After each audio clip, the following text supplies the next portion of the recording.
This is my project in science, soil layer model. Soil consists of the loose materials found on the crust of soil.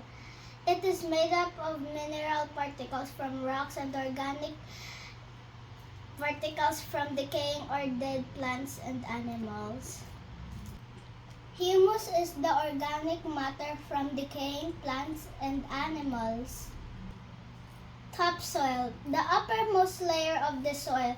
It is dark color because of its humus content, weathered minerals and nutrients. Subsoil, it has high clay content.